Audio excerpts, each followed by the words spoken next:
Hey, wow, that was an adventure.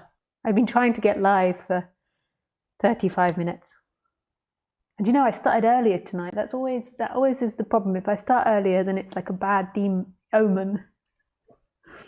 So I've been doing the stream, believe it or not. So some people might have been watching that stream.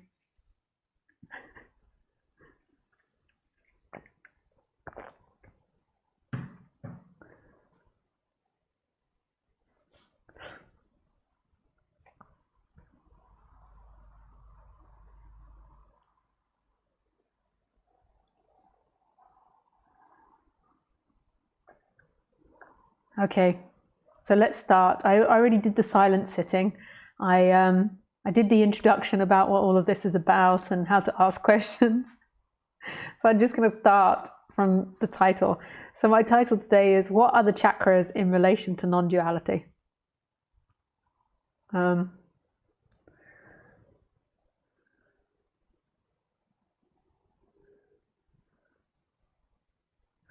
So what are the chakras in relation? So let's start. Oops. I already did. So a lot of you might notice that I talk about the chakras throughout the live stream.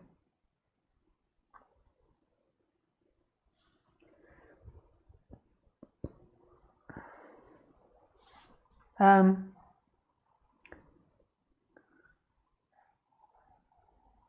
that I bring up the chakras. And chakras and auras and all this information is really complex, and it's not as simple as I make it sound, but I just try to put it in really simple contexts in the live streams and when I do retreats and one-to-one sessions in order for people to get to know their body better. So non-duality, first of all, and then I'll move on to the chakras. So what is non-duality? So non-duality is the presence that you always are, right here, right now. It's that which is looking out of your eyes, and it's totally empty. It's not a thing. It's not the body. It's not your name. It's not an idea. It's not a feeling, a sensation, an emotion. It's not anything which you take yourself to be. That's all dual. That's all in the dual world. It's non-duality, not two-ness. And when there's a disidentification with everything that you identify with, then it's seen that this reality, this moment, has always been non-dual, has always been oneness, not divided, not two, not subject-object, that right here, right now, there is one energy looking at themselves. And some people call it consciousness, some people call it a beingness, aliveness, presence, this moment, love, grace, God, mystery, not knowing. Like, people call it all different types of things. And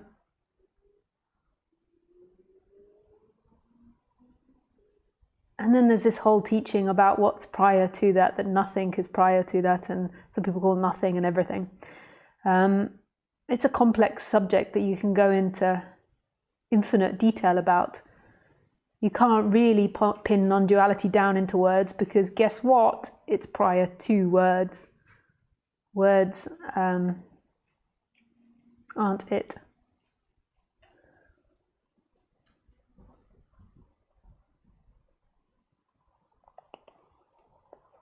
You're a good girl, yes you are.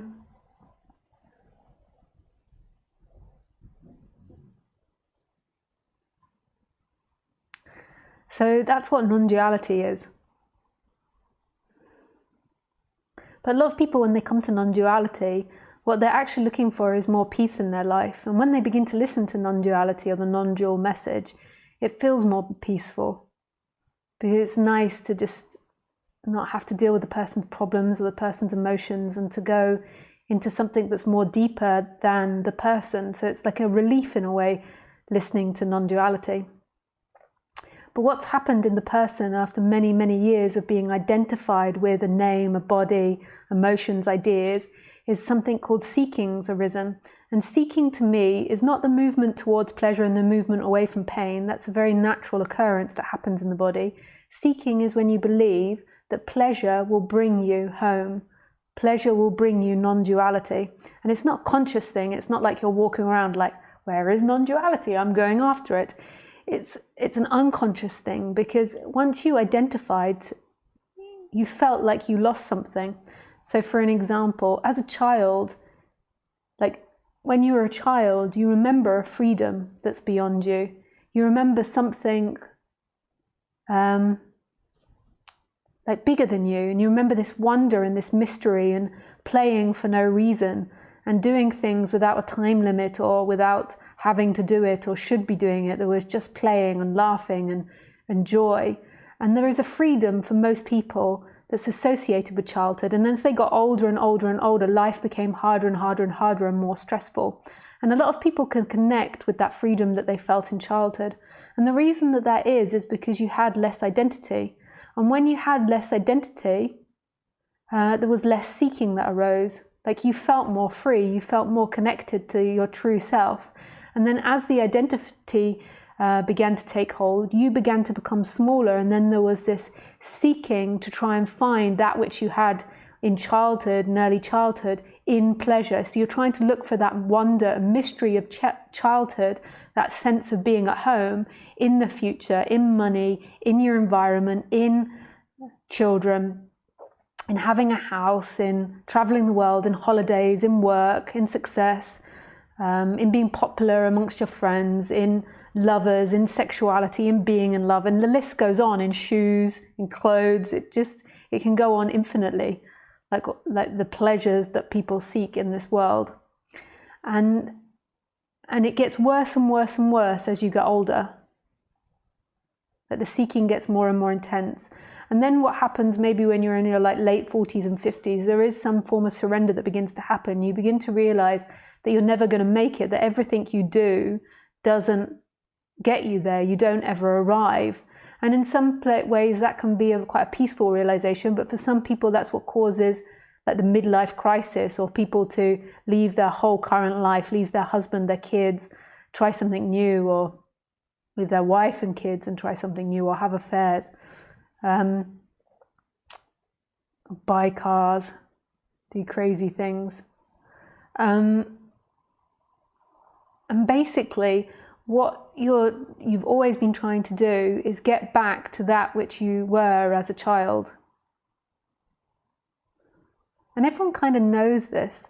Like everyone has this romantic view of youth and childhood, and like has this wish to be young again, or this wish to do it again. And as you go through life, you identify more with your mistakes, with what you chose wrongly, what you could have done, what you should have done. Whereas as a child, it was like a blank slate. But actually your life is like a blank slate now. Right here in this moment, it is blank. You've not made any mistakes. You've not got any disasters. It's all ideas appearing in your head. But that's beside the point for the moment. So I bring in chakras in relation to the seeking. So you've got the non-duality, that the direct pointing to who you are, and in that you don't really talk about the chakras. But when I talk about seeking, I talk about the chakras, and I get people to feel this. Now, we're always going to have feelings. We're designed to have feelings. So if a lion runs at us, we're designed to feel fear and to run away from it. If we don't have a home for a night, and if we're in a vulnerable position, we're designed to have anxiety to propel us to change that heightened level of fear that comes with not having a proper home to sleep in, or not having enough food to eat, whatever it is. So we're designed to have feelings. Some people get this romantic idea that I'm going to get enlightened and I'm never going to feel again. Some people don't feel their feelings and have no idea what I'm talking about when I talk about chakras or feelings. So we're all designed to have feelings, and I believe, and a lot of other people believe too, that these feelings occur in particular chakra places. So let me give you an example. When you've been heartbroken, you feel it in the heart. That's why it's called heartbroken. So when you feel not loved or unloved or lonely, or when you feel like really in love or great excitement about something you've done or going to do, or something someone's done for you, then you feel that all in the heart area. And we have words that describe that, like heartbroken. We have these arrows of the heart, arrows going through the heart, which means being in love. That we know, we very much associate this symbol of the heart with love. Then, so we've got heart chakra. We've also got this throat chakra. And a lot of people can actually feel the throat chakra.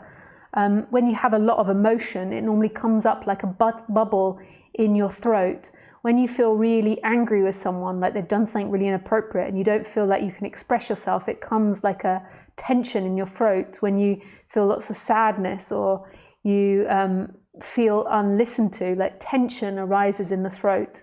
And a lot of people know that feeling because a lot of the time people are restrained at work or in their relationships. So obviously this one is all about communication. So this one's about love and this one's about communication. Then we got the third eye chakra, and people differ on the interpretations. These are my particular interpretations of the psychologies of the chakras. So in the third eye chakra, we have the sense of self, we have imagination, the ability to see future and past, the ability to see what's not here, the ability to empathize, the ability to be imaginative and creative. And it's also obsessive thinking, constantly thinking about yourself, this sort of hard energy of just being in contact with this very rational area. Then we've got this chakra on top of the head, which is about connected to something bigger. So it's about being connected more to the heavens. So it's this feeling of being light and drawn upwards. And when it's closed, it's feeling heavy and pulled down to earth, like you're not connected to anything bigger. That's more a subtle one. And then as we go down in the body, so those are the top chakras and they're all connected more with the air and the heavens. And then we've got the downward ones, which are more connected with being human and earth. But they're not just earth chakras, they're water and earth and fire, I think. I think it might even change in different systems, but that's not the point. I mean, like they're more human chakras. So you've got the solar plexus, and that's just here if you can't see, so at that point of your rib cage. And the solar plexus, we also know this. We know that when we get anger, it can be here, like this fire that comes up, like snappiness or anger. And it might be harder to detect this one, but it's also depression and lack of energy and inability to do something. And it's also wants and desires and making choices. It's hope and hopelessness and its negativity. They've got a lot more in it. So this one is about wants and choice predominantly, this solar plexus. And that some people say the sense of self. Then we've got the Sacral Chakra, which is 4 fingers below the belly button. And we know this one again because we say, you know, when we're really scared, we shit ourselves.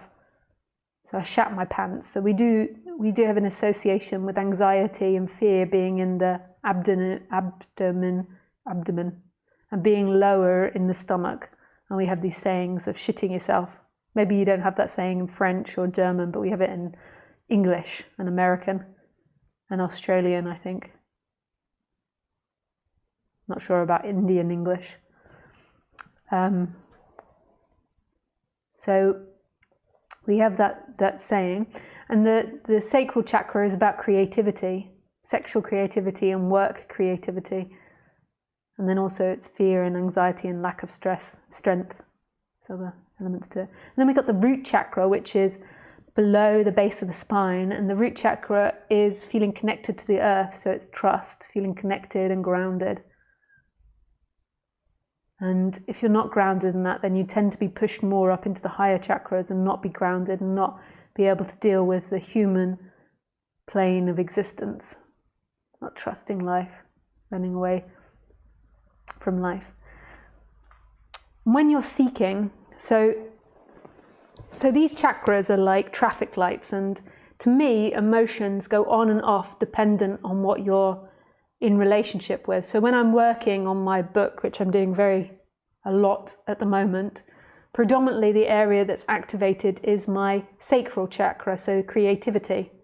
And if I feel blocked, then that, like if I feel like I can't be creative, like some days you just don't feel like you can write, then it's like that one feels a bit more closed. And when I feel really like active and creative, it feels a lot more open. And we're meant to feel this. So when I feel like I can't do something, say related to the book, then this one will feel more closed. So then it will make me address what is it that I feel like I can't do, or what is it that's getting in the way, what is the obstacle. And so through that emotion, it's a helpful guide to help me understand what's going on in my work. And the same with the heart. So just give an example, like when you're in relationship with someone and you feel like they're being, say, passive aggressive, your heart might feel unloved by them. And that's a really helpful guide to understand what's happening in the relationship with that other person. And when they're being really beautiful, maybe your heart feels very loved with them.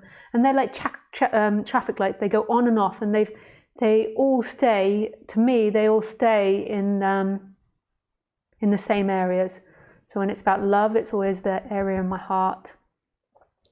Now, if you're seeking, so if you're identified with being the body-mind, what happens is normally you're unconscious of what you feel. So you're totally unconscious of the chakra areas, and then you're seeking to complete the chakra areas without consciousness. So say with the heart, you might be seeking to find love from another person, and you might believe that in finding love from that other person you'll complete yourself and you'll be whole. So if you get somebody to give you attention, maybe it's like some famous movie star or somebody at work, and if they actually looked at you and recognized you as a human being and loved you back, you would be valid. And often we're not conscious that that's happening, and that's not the same as them being like traffic lights, like I was just explaining. This is like a long sought out desire that comes from not feeling complete. And it's a belief that you will be complete if that person gives you attention and fulfills you. And that's not the same as being present with someone and someone being rude to you, or having an argument with your partner in the moment and it being in pain. This is a different energy which is unconscious, and it's affecting all your actions. So when you're around them, maybe you become very needy, or you suck their energy and you're constantly showing off to them. But you might not recognize that. So you're like showing off. And then if anyone says that you're showing off, no, I'm not. How dare you? I was just having fun. Can't you have fun anymore in the office? You can imagine how it goes. And that can be from all. If you don't feel heard, and then you're seeking, you believe, it's not conscious, but you feel if you're heard, if someone hears you, that you'll arrive home, you'll finally get to the place that you need to get to. And it's not conscious, but it's a long placed out thought and energy, and it's like a seeking for the future. So you're constantly trying to grab it in the future and complete it in the future, and it's something that hums in the background all the time. And what it does is it makes all of the chakras in a way feel solid, because it gives you an identity that you're this person that does this or has this particular mission, and it sort of in a way makes you feel drawn to your body. It makes you feel heavy, like you're always putting and investing in trying to be something in order to be loved by this life, in order to be complete by this life, in order to not be afraid of this life. And it's a lie, it's an absolute lie that you're constantly living out day in and day out, and you're actually disbalancing your emotions.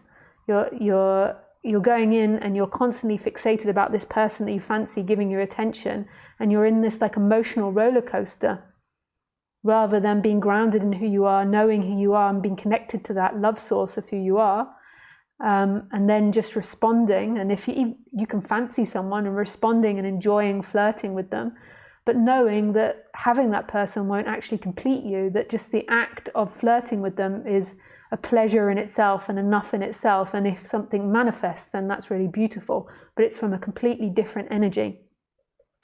And I think it's important understanding the chakras, not because I think there is a you that's going to wake up, but because I think it helps settle down the body.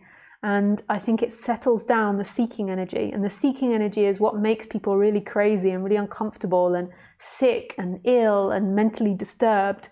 And that calms it down. And in doing that, then I think, in a way, there's more possibility of hearing non-duality, not because somebody does, but because somebody's not in the way so much. It's like this you, when you're totally identified and unconscious of your identity, it's so tight and it's so heavy. And as it begins to relax, there is something else experiencing here that's totally free. I do also accept and agree that you can be totally heavily identified, and then there can be this spontaneous awakening, and you can be really screwed up in the body and in the chakras, and there can be this awakening. But normally my experience is that then you get caught back up in your stories and you go back into the dream. But not all the time. Sometimes it's just like, pfft, and it's over. Everything's been seen. But normally this happens simultaneously with waking up, a relaxation of the person. And this is why I talk about the chakras. And I still am learning about my chakras and learning about my body and learning about my karma. But I don't think, there always could be seeking. It's impossible to really tell, I think. Like when there's really strong seeking, then it's easy to tell, but maybe it's harder to tell. Like I'm open to whatever might be happening here, but it doesn't feel like there is this really strong belief that, or energy that anything is better than what's happening. Like this is what's happening. This is what's happening. And what else is there? Like even if like my book that I'm working on really hard at the moment, that's what's happening. Like I envision it being completed as an exercise for positivity and inspiration, but it's not actually about completing it. It's about working on it now. What a lot of you people in that camera might be doing is waiting for liberation, like seeking for liberation. And that's most probably the heart and the solar plexus. It's like this heart area of waiting for God to open the arms to you and finally let you back in. And then this solar plexus energy of like desperately trying to do something or feeling hopeless that you can't do anything. Let me just make sure that this is all still working.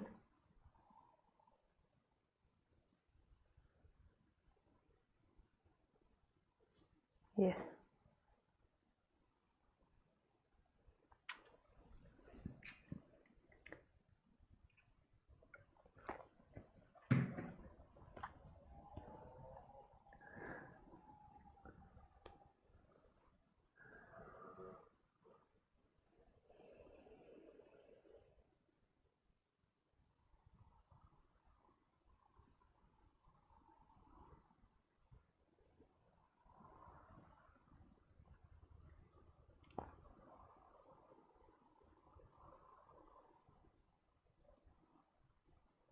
Like so let me give you an example. Is that for some people that have been into spirituality a long time, you won't even question the fact that I sit in silence and just suddenly stop talking. Just sit here and look at you. Like so if you've been into spirituality, you'll be used to it. You'll have been with lots of teachers to do it. You'll have practiced meditation and you'll have more perspective on it. But believe it or not, I get a lot of emails asking me and requesting that I stop doing that, and I'm losing audience by doing it, and there are lots of negative feedback about it, and some people angry that they've come to listen to me speak and then how dare I just sit there and not say anything.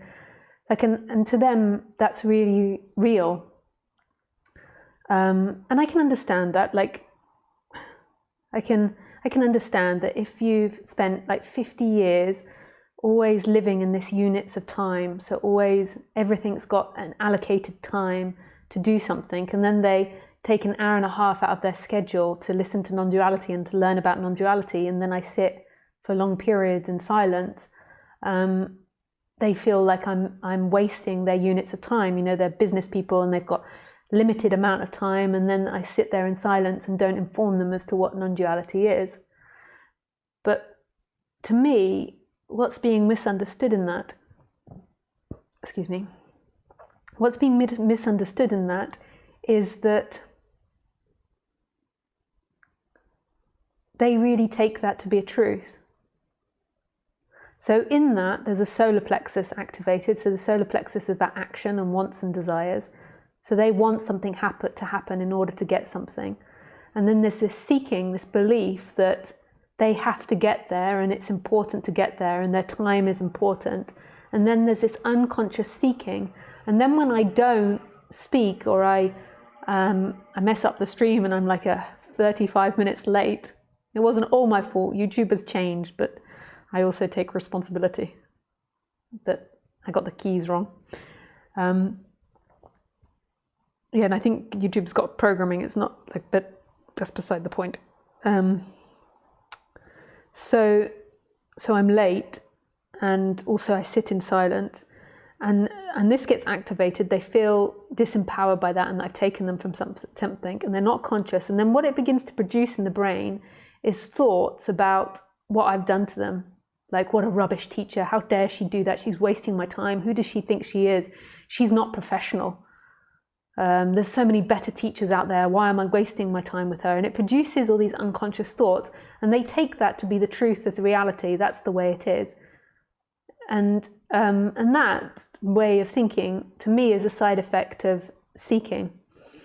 The truth in the moment is there is discomfort in the solar plexus. There is a feeling that you're wasting your time, which might be valid or might not be. Like, we have these feelings in order to investigate our environment and to change things or not change things. So that feeling comes up. It could be that it just comes up because they don't really understand what non-duality is, so it's not a true thought. But that feeling arises, and there's nothing wrong with the original feeling. Like, our feelings are there to inform us and teach us about things. But then it goes on to an elongated story, and it begins to make you feel bad. Like, it feels bad telling you that somebody's wasting your time or doing something against you or doing something bad. So your body begins to shrink and feel uncomfortable. The more it feels uncomfortable, the more that you want to escape this moment, but you don't want to be here. So then you could turn to, like, shutting down the computer and going somewhere else, taking an argument with your partner, eating food, drinking alcohol. A variety of different actions could be taken.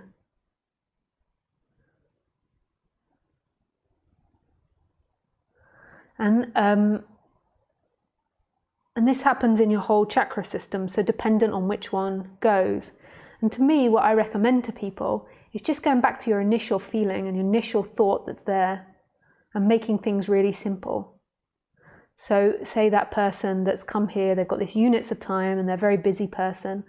So their feeling is that their time is being wasted. And just feeling that, like what it feels like to have your time wasted. Just going deeper into that, because I don't think that's your original feeling actually. I think there's something deeper. So what does it feel like? It feels like anger to waste time. And then you go deeper than that anger. So why are you angry about wasting your time? Because I haven't got much time and I've got too many things to do. And what's the problem with not completing all the things you do? Because I'm going to get in trouble if I don't complete everything. And what's going to happen to you? I'm going to get punished. So it's not really related to me in this instant that I'm describing. Like, if you go deeper and deeper into your feelings. So the feeling actually is vulnerability, that you're going to get punished or something's going to be taken away from you. And just letting that feeling being there. Just acknowledging it and really letting it in. And then exploring, so when you've really acknowledged it and you're not trying to get rid of it, exploring what is it that feeling wants.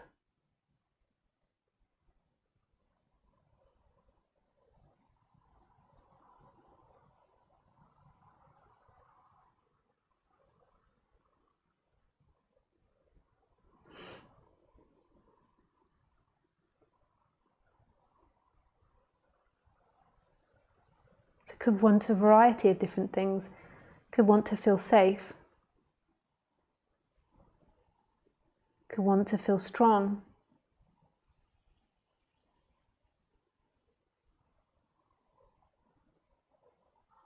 wants to know what non-duality is. And then rather than looking at it from a victim perspective, like you don't know what non-duality is, like look at it from a positive, that you're learning non-duality.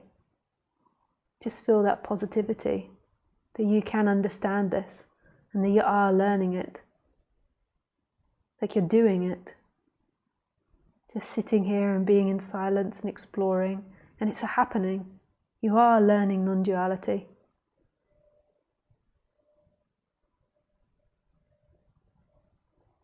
And just feeling that positivity of that chakra.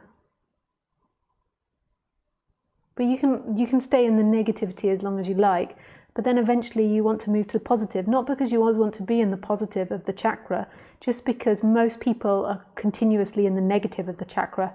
So you're encouraging it into positivity, and then you want it to come back to neutral, and then it to be able to flow from either one whenever it needs to, either into negative or into positive, but it to be based in neutral. But you use the positive to help pull you up in that chakra.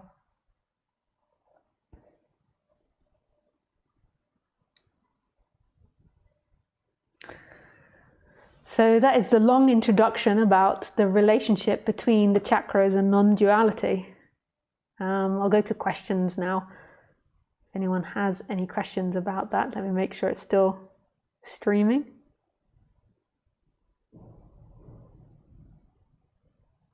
Yes, it is still streaming.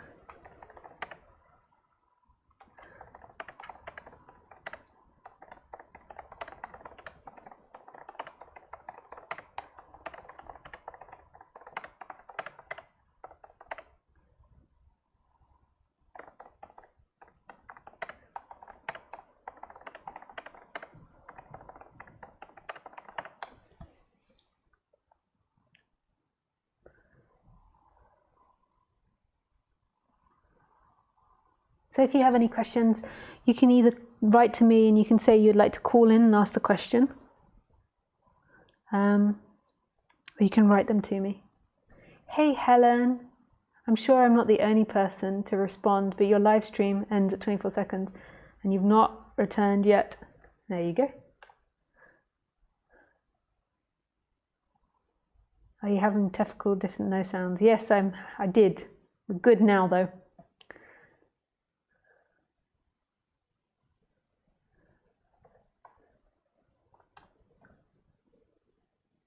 Hi Carola, are you streaming today? I don't find it, yes. Yeah, that's fine. Sorry about that, everybody. Hi Lisa, lovely to have you back. Hey Thomas. Hello Lisa, so beautiful how you see love in negative things. Thanks. Oh, what a good intro. Oh, nice, Osborne. Sorry, everybody, for being late. There's lots of messages. There's no actual questions, just messages about being late. It was my fault and YouTube. I think YouTube are having problems, but I also put the wrong key in. They have a new interface out. Never wise to click to do the new interface just before a new talk.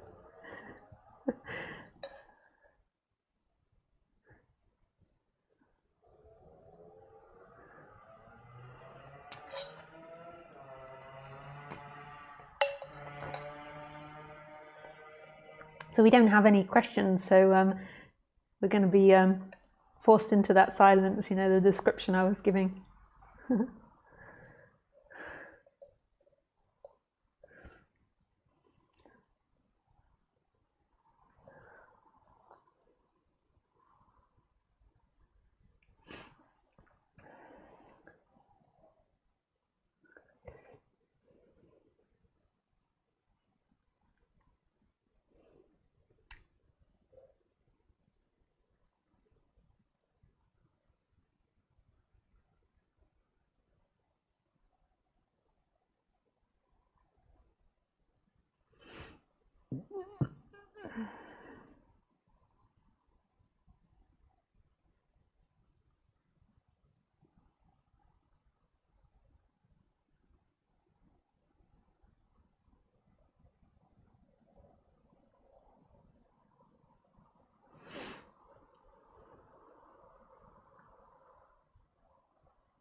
Hi Lisa, you have said that non-duality happens on its own and it doesn't have anything to do with seeking. But every story of people, including yours, that I hear is about seeking for years. Is it necessary to go for this spiritual journey? normally, it's not that non-duality happens by itself. It's that there is no you there doing, which is different. So most people do meditation or do the spiritual search in order to become enlightened. And the enlightenment is this energetic shift from realizing, or this energetic shift from being the person to being everything. And the person wasn't you, the person wasn't experiencing, the person wasn't doing, the person was a happening. So you're asking your question and you believe it to have validity, which it does, but it's actually, you're asking it from the wrong perspective, because it's not about doing or not doing. It's that there is no you to wake up. So it is, in a way, like you, no matter what you do, you're not going to get there, and you're not going to get to awakening because the you doesn't exist. But there does seem to be a spiritual path that the body-mind goes on. The person is always saying, it's me, I'm understanding this, I'm getting this, I'm changing, I'm relaxing, I'm awakening. But there isn't actually a center at that happening, but the conditions of the body seem to go on a spiritual journey. And it can be the very rare case that somebody just wakes up from nothing and they have no spiritual information. But most people go on a journey of relaxation of the person and intellectual clarity. And I think that's really great. Whether or not you wake up fully, I think that will improve your life immensely, to understand these vehicles that you're seemingly inhabiting and experiencing the world through. Most people are very ignorant as to what they feel or what they think, what their emotions are, what they want, what they don't want.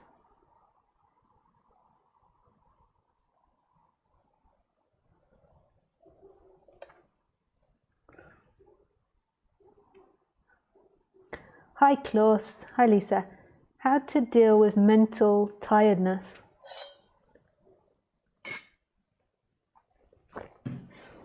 I think there's loads of different loads of different reasons for tiredness. So I don't think this is the only reason, but I can just talk about the sense of self because that's what I specialize in. But I also think there's other medical conditions, so that you can be tired because genetics or family history or disease, illness.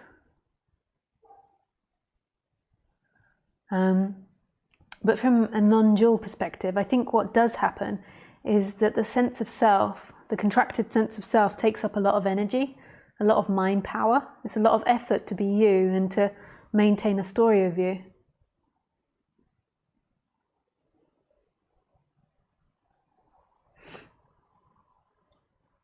And that's very exhausting mentally.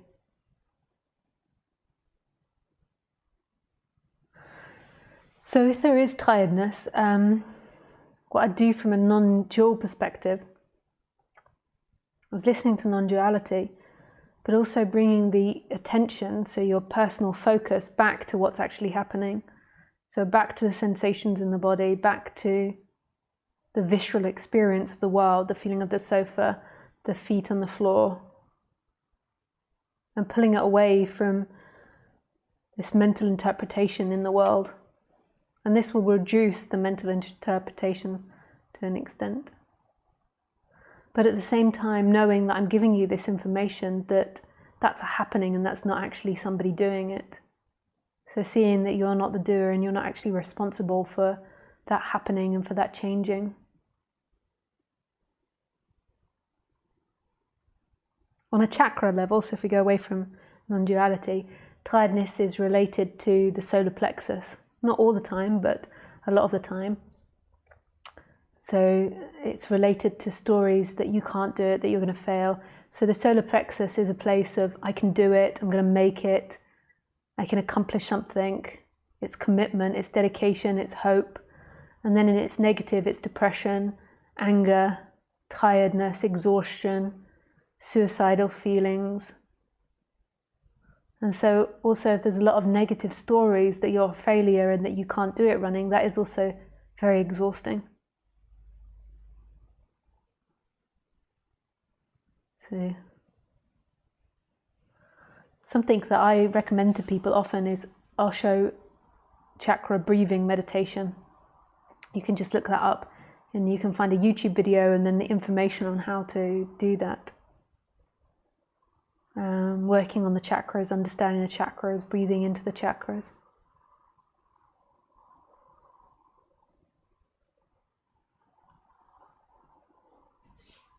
Nice, thanks for your question. Anu, hello.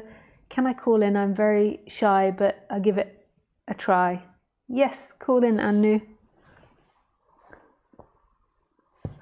I can be shy too, as well.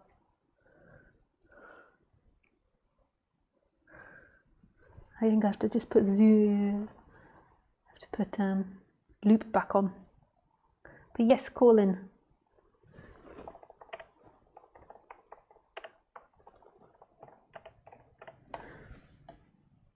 Just remember when you're calling in to use your headset, and also don't overexpose yourself. It's better to oh.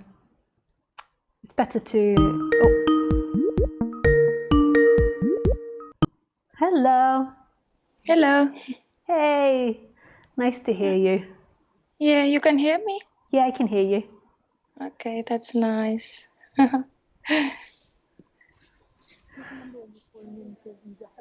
Yeah. No, I think you're listening to the wrong voice. I'm this one here. Like you have to listen to Skype and not to YouTube. Okay. Yeah, so you can just turn off YouTube. What I was just saying while you were calling in was I was just talking about like overexposing yourself on the internet.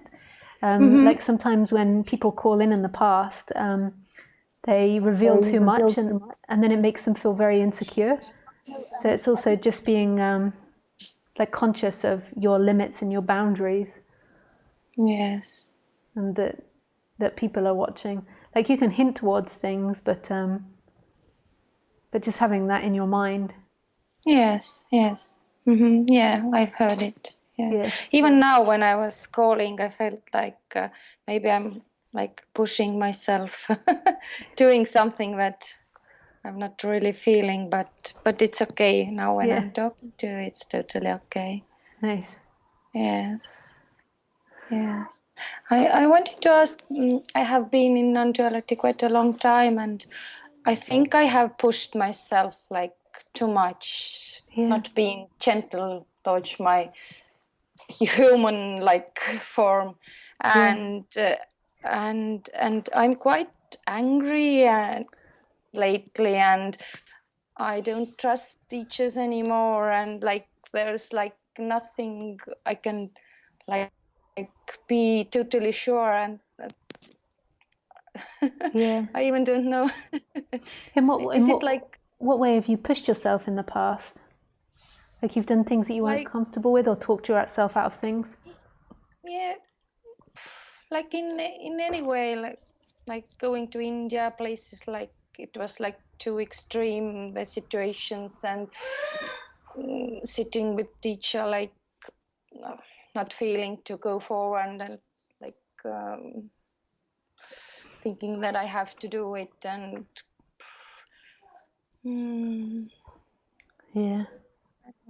yeah, I understand that, because the difficulty with non-duality is it's coming out of a very strong tradition of having a guru. And this guru is all-knowing and all-wise. It's almost like the perfect parent figure.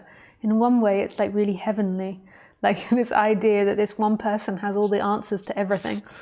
Like how satisfying to be able to go to them and just like press a question and then you get the answer. And they also have this tradition of like questioning your karmas.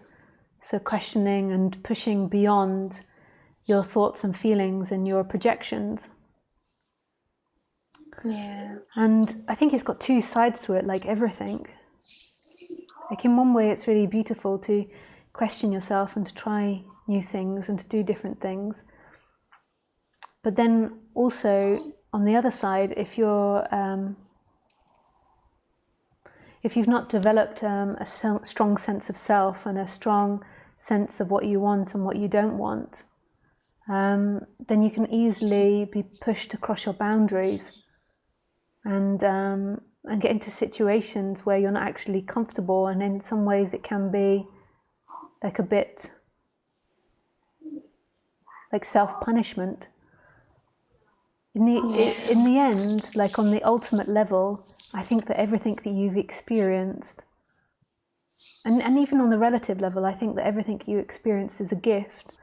But now you've come to this new realization, and that's a new gift, that maybe everything you did was pushing yourself too much, and maybe it fitted into your karmas to an extent, that if you didn't have strong wants, or you didn't have strong desires, or you didn't have a strong sense of self, then you easily fell into what other people told you. But that's also a really amazing lesson. Like I assume that anger is coming up because there's a healing happening in the solar plexus. Like anger comes from the solar plexus, and the solar plexus is the place of wants, knowing what you want and knowing what you don't want. So there's a shift or an energy coming. But maybe, how does that make you feel, me saying that? Yeah, it's totally me. That's what has happened, because for a long time, even in this non-duality, I had a feeling that this is something I have to do. But in a point, there was like, I don't have to do anything that I don't want. And now it's like, I don't know what I want at the moment, and I even can't find inside someone who knows what it wants, or I even don't want like enlightenment anymore. I don't know what I want, and what I am or where I am.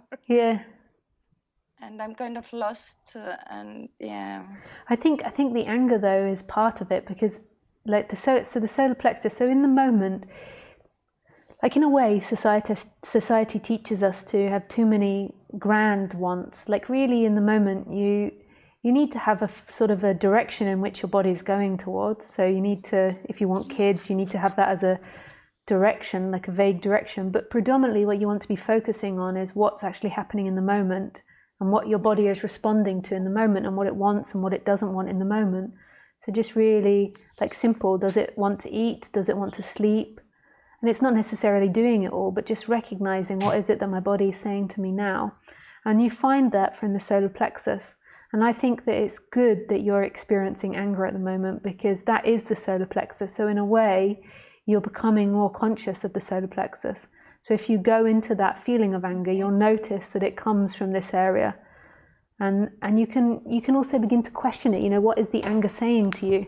Like, I think it's really beautiful that you are getting to this place. Like, I see it all as this beautiful journey. And if you hadn't been with these teachers, and if you hadn't had this non-duality, you wouldn't be at this place now where this anger's coming up. And this can be a really predominant part of the shift, is recognizing what that anger says. Because that anger is a want. It's just you're not... like anger is energy, it's action. So there is something that you want in that anger, but you're not actually interpreting it correctly. And it could be that what you want is it's like an anger from your parents. Like you want your parents to listen to you, you want your parents to recognize you, but you didn't realize that that was stored in your system. Yes. Like you want... At the same time, yes. Okay.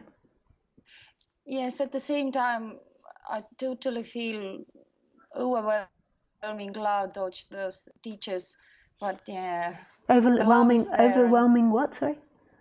Love towards those teachers. The love is there, and like even this calmness and peace, but there is like feeling like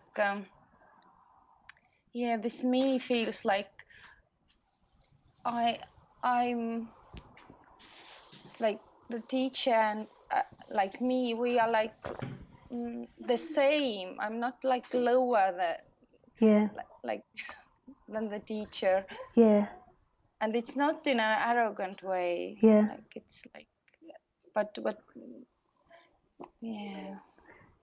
And what do you feel angry about, that they put themselves higher than you always?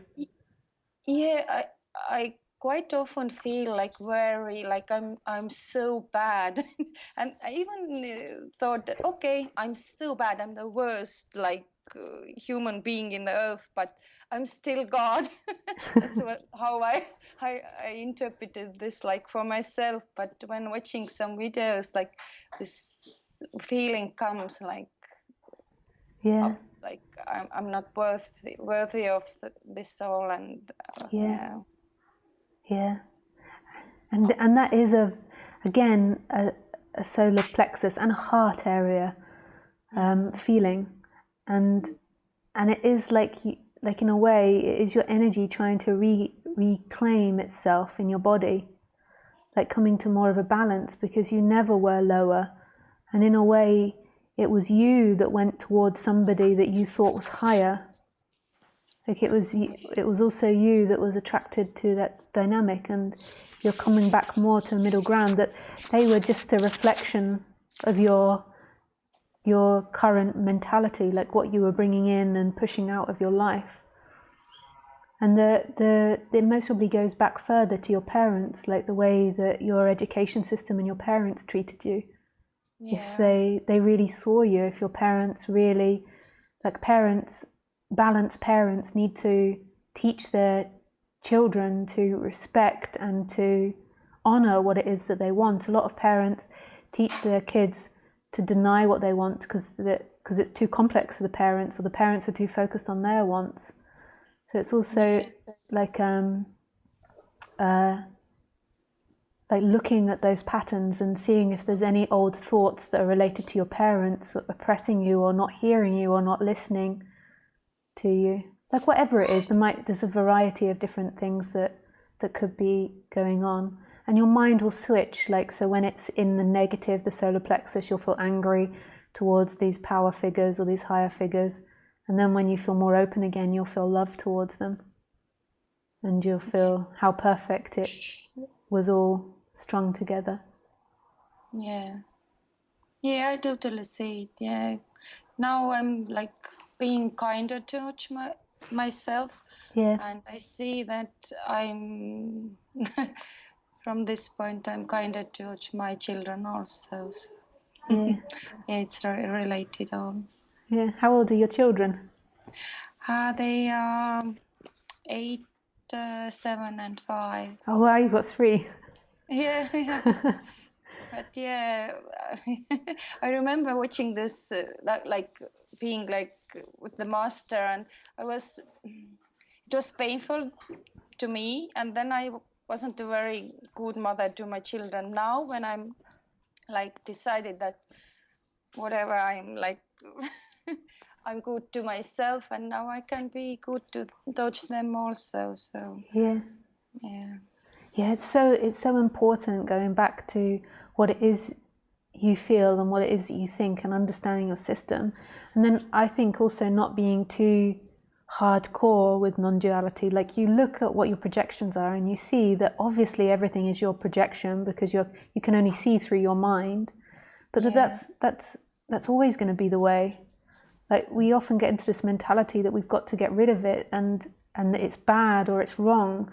Like, a dog has a particular way of looking at the world, a bird has a particular way of looking at the world, and seeing the uniqueness and the beauty in that, and seeing that it's helpful, and it's not this whole like trying to erase the conditioning of the person or the genetic makeup of the person. The non-duality was always about seeing that that's not who you are. Who you actually are is wholeness, functioning through this unique individual with likes, with dislikes, with emotional disbalances, with happiness, with sadness, and that all of it's welcome. Yes. Thank you, Lisa. Oh, it was a pleasure. Yes. Thank you. Yeah, it was so helpful. Thank you so much. I really liked Love your you. energy. Yeah, thank you. Love you. Bye. Love you. Bye.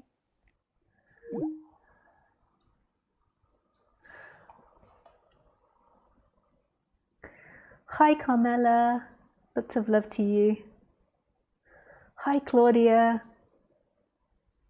Dear Lisa, after a huge opening in my heart chakra with bursts of love, I feel some weeks later, like all my feelings got numbed. I can't feel anything deeply anymore. Love, joy, anger, sadness. But I see the seeking energy now very clearly. Now I'm afraid joy and love never comes back anymore. Can you explain that? Love, Claudia. Hey, Claudia. So you can see that when you had that big opening of the heart chakra, like that's what you were seeking for in events. So this is identification. So you have the opening and you feel loved and you feel validated and you feel all this beauty. And then when it's gone, you see that most of your life, that's what you've been seeking. So the way that you've been with men, the way that you've been with other women, the way that you've been with your parents, the way that you've been with job, has all been about trying to get to that. And that happens in all the chakra areas. And then there's something that's experiencing all of that. What is it that's experiencing all of that? It's so free and open. And alive, right here, right now.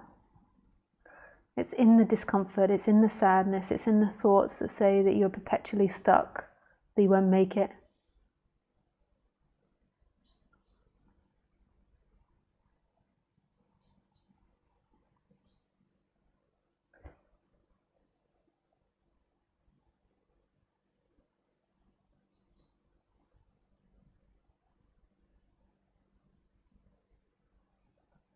And just see it, so see it as all thoughts coming up.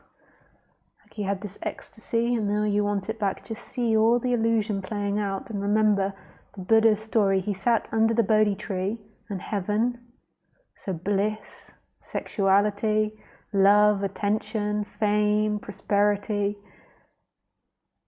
And hell, war, crime, violence, poverty, negligence, cruelty, chaos presented itself, and the Buddha did not move.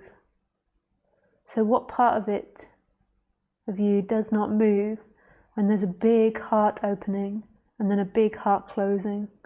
There's something that never changes in both of those experiences, and that's who you truly are. And that's all you ever wanted. You didn't want the heart chakra opening, actually, and all the love and all the joy, even though it felt like that.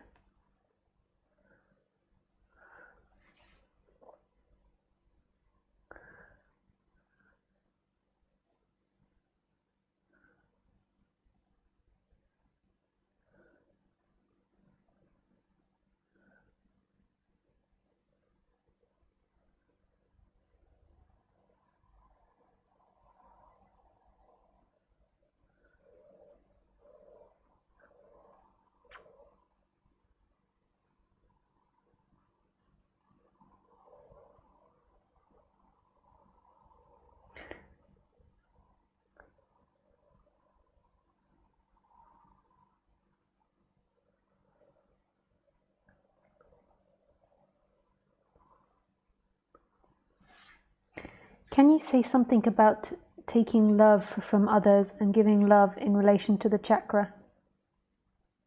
Yeah. So love is predominantly the heart area, although love can also be connected to the solar plexus. Like it's not as fixed as I make it sound, and there's a lot more complexity to the chakras than what I make it out to be. But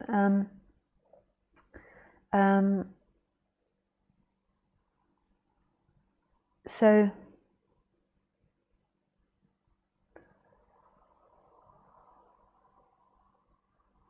there's also this love in the sacral chakra. This is a grounded love and a spacious love. It's a very still love, and it's very like empty in a way and grounding. And then there's the love in the heart chakra. So let me just go into the psychology of the heart chakra. So in the heart chakra, the psychology is on the positive side. The feelings are feeling loved, feeling accepted by the group, feeling that you have something to give, something to offer, that that you're worthy, that you're appreciated, that you're seen.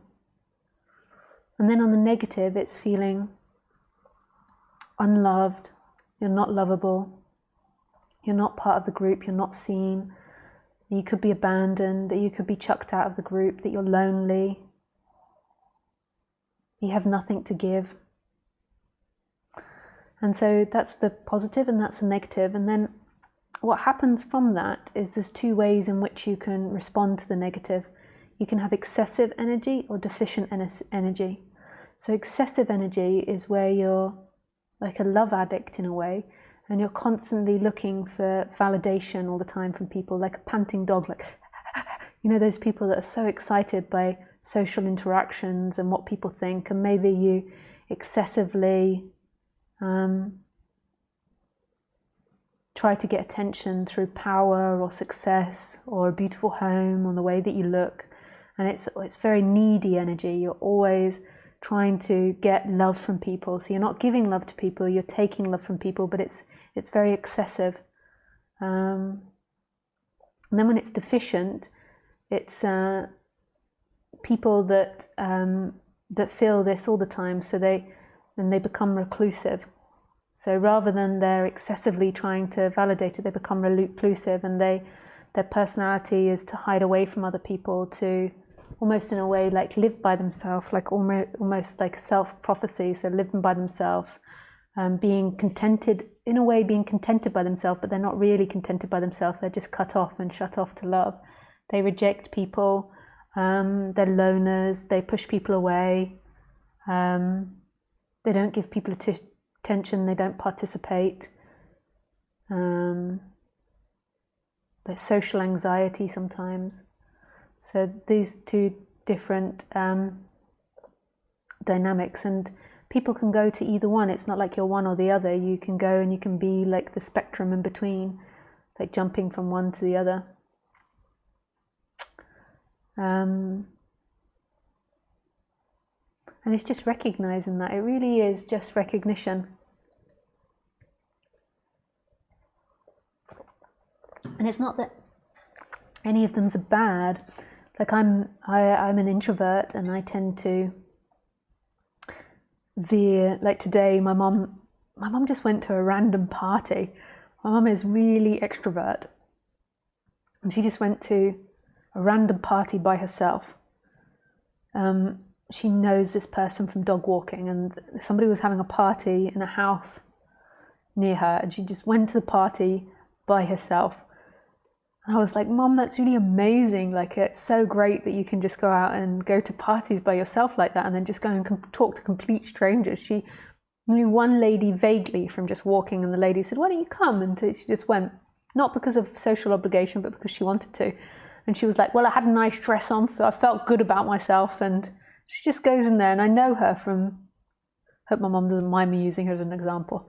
I know her from like growing up, like she's just really good at socializing, and it's really important to her.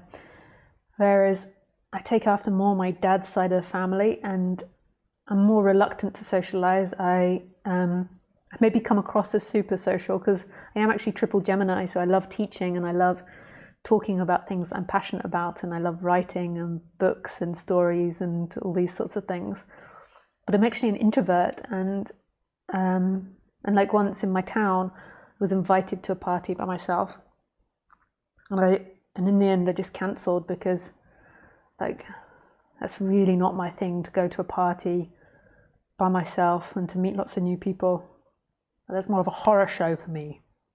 It's not a horror show, but it's really not something that I want to do. Even if I went with someone, I don't think it'd be something I want to do. So, and that comes from the heart area. Like I can feel it in the heart area when someone has this expectation on me. It's like I don't want to, and the no comes from that feeling there. And there's nothing wrong with it. It's just when you identify with it, and and you really think that your happiness is based on it, then that's when there's too much energy put into it. So that's when it becomes like negative or self-destructive, because you think that you have to be by yourself or your life has to look a certain way in order for you to be happy, where actually your happiness is right here. Right here. And I know that you wanted me to talk about taking energy in particular, so let me move on to taking energy. So when you are identified with these feelings, so know there's a certain amount of natural feelings. Like, I'm not trying to tell you that your feelings are bad or wrong or anything, but when you identify with it, then it can get excessive. So someone can have such social anxiety that they can't speak to people, they can't go to... I'm so sorry that I burp when I'm talking. I think it's because I take in a lot of air from talking so much. It's just a sound to you guys, though. If you can get over the social disgust by it, it's just a sound. It's not like you have to breathe in the smell as well. Khaleesi, however, she's sat there having to take the smell of it. Of course, my burps don't smell.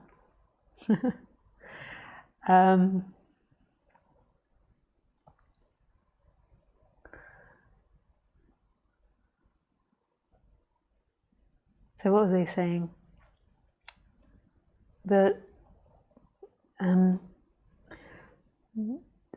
So yeah, the social anxiety where you just can't go to, you become a bit of a hermit. You don't go out. You dread going to things. You have lots of anxiety if you do things. You get more and more introverted. Your life becomes handicapped by it, in a way.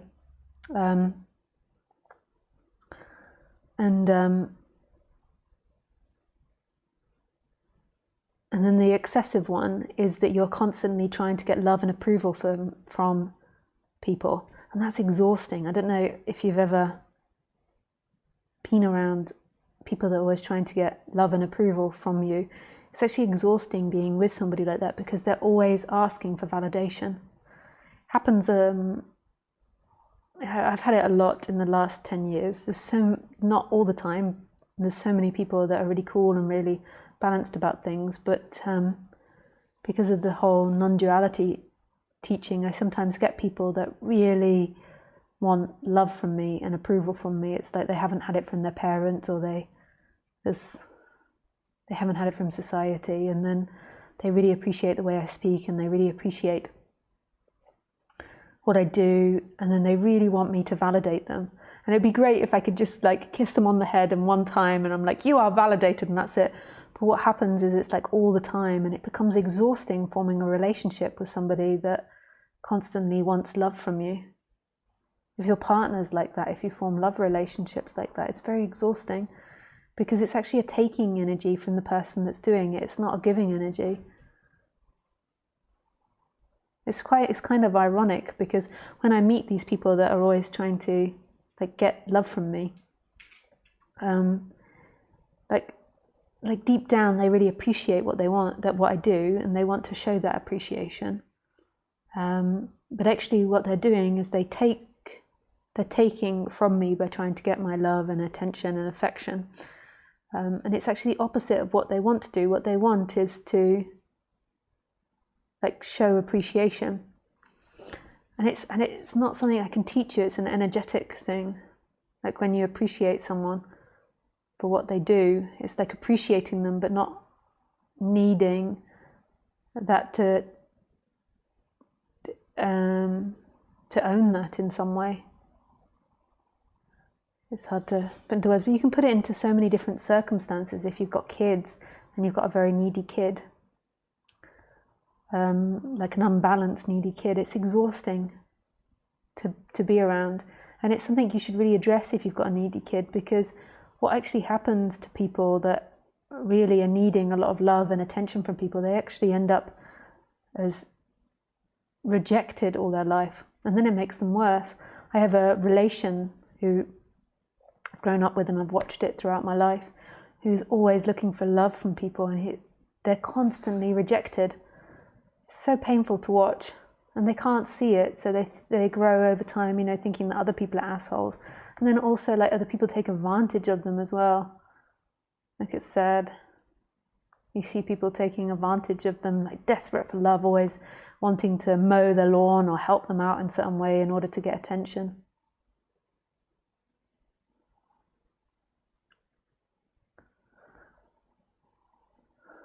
And really, in the ultimate, what you want is this moment.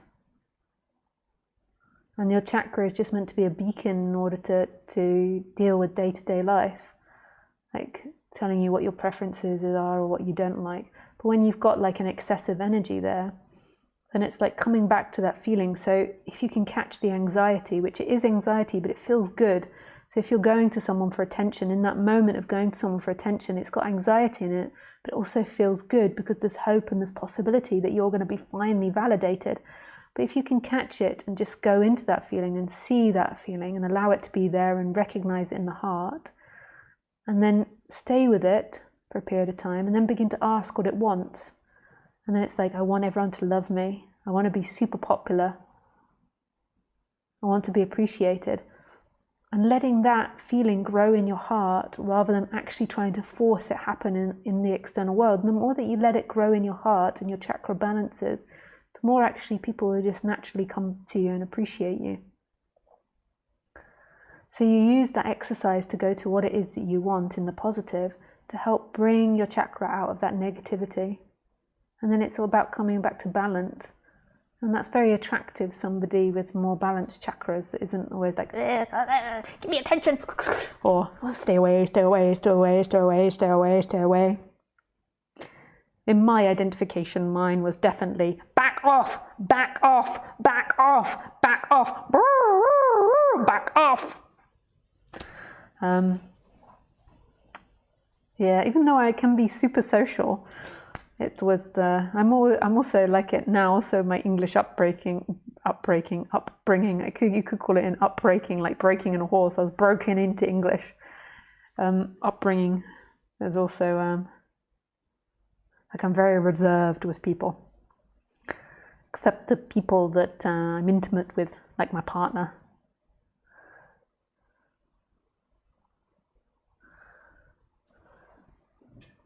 Reserved.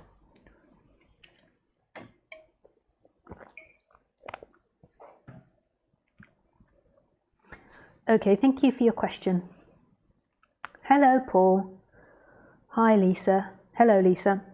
Was watching one of your earlier YouTubes on enlightenment where there was an explanation of why there is nothing we seekers can do to become enlightened. But why then do you still come here to watch? Why then do we still come here to watch and learn? Paul, are you sure that's what I said? Or was I saying that there is nobody that can learn or do something to get enlightened? There is no body that learning and doing and watching happens, but there's nobody that's doing that, and there's nobody that will get enlightened.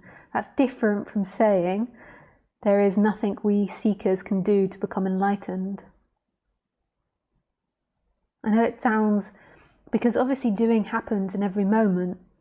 So if you're not watching this, you're going to be watching TV, or you're going to be going for a walk with your dog, or you're going to be meditating. So doing is something that always happens, and I always recommend self-development. I think it's the most considerate and compassionate thing you can do is be more self-aware and develop yourself psychologically and emotionally and spiritually on the human level. But who is this one that thinks it's doing and choosing to do that? And who is this one that thinks they'll become enlightened? So doing always happens. So you're here because that's what's happening. You're here because that's the urges and the impulses that are happening. And there's two things that happen here. There's one, I'm speaking about the personal self and how to enhance that and improve that and balance that on the chakra and bodily level and understand that and understanding seeking.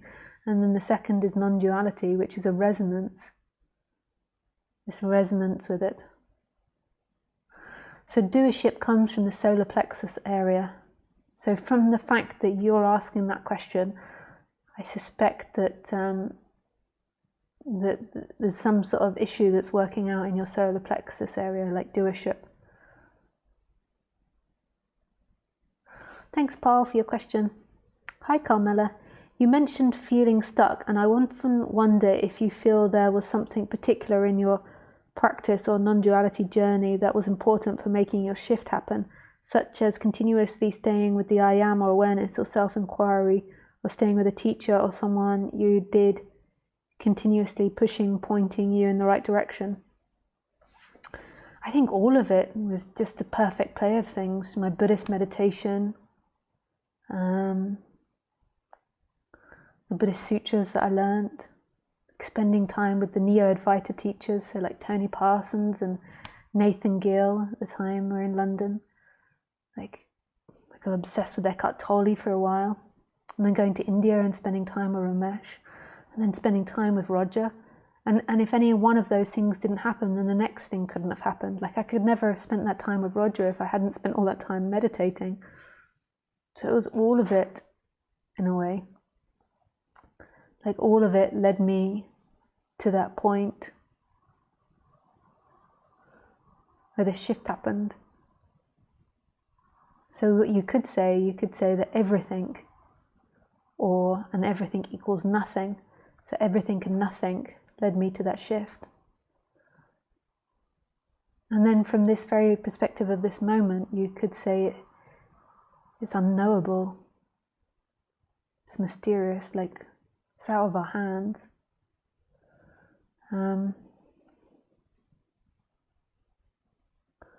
Yeah. And I think a willingness as well. I think that was important. Like I really went for it. I really gave up on life. I don't like to say those sorts of things anymore. I used to say it all the time in the beginning videos. And then I listened to people and how people took that.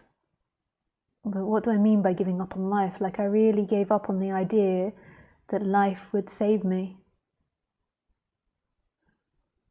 Like, because even in a way, Carmela, you're even asking this in some sort of way that non-duality is going to save you.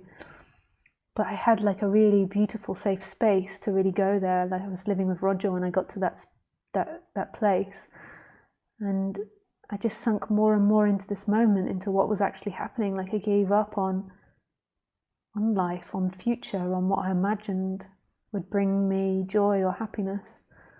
And then what began to happen was this moment began to come back to life. It's ironic, like I began to surrender all these dreams and hopes that I had, and then I actually was paying attention to the kitchen or to cooking or to walking on the floor or to the insects. There's an immense amount of insects in Australia. But I was so hardcore about it.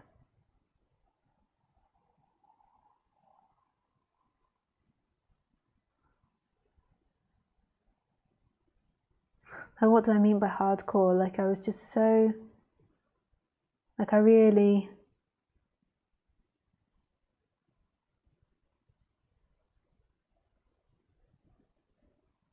was really prepared to give up on life. Like some people say that it's karma because like the Buddha gives this teaching, like really seeing that life is suffering, and I think that's like giving up on life, like really seeing that there's no way out of this in life. Like really knowing that fundamental truth, that life won't satisfy you.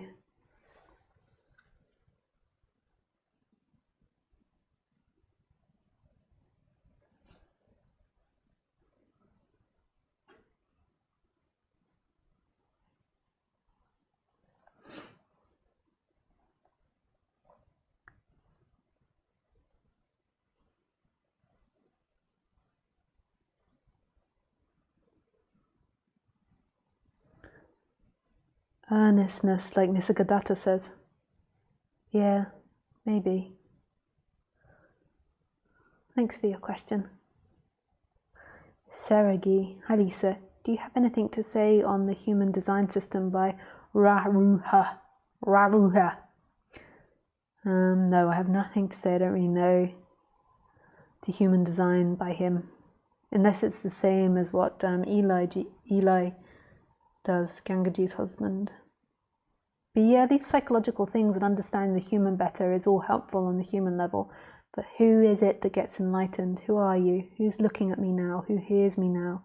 Who's touching the sofa that you're sitting on, or who's looking at the screen? Who does the human design? On the human level, though, getting to know yourself from multiple angles, like really exploring the personality structure, is super helpful for the person to relax and the person to become more in balance. And undoubtedly, the more balanced the person is, then the more they can hear non-duality. If you're really suffering, then hearing the beauty of this moment is like, fuck off. So, seeing that. So I see its relevance. The introvert was a defect. I don't know what that word says. I don't know if it's me or you. Let me listen. Deficient. Deficient. The introvert was a deficient of what? The introvert's not deficient of anything. When you're attached to being the introvert's a way of being. Like an introvert, the defining between an introvert and an extrovert is an extrovert recharges in social situations where an introvert recharges alone.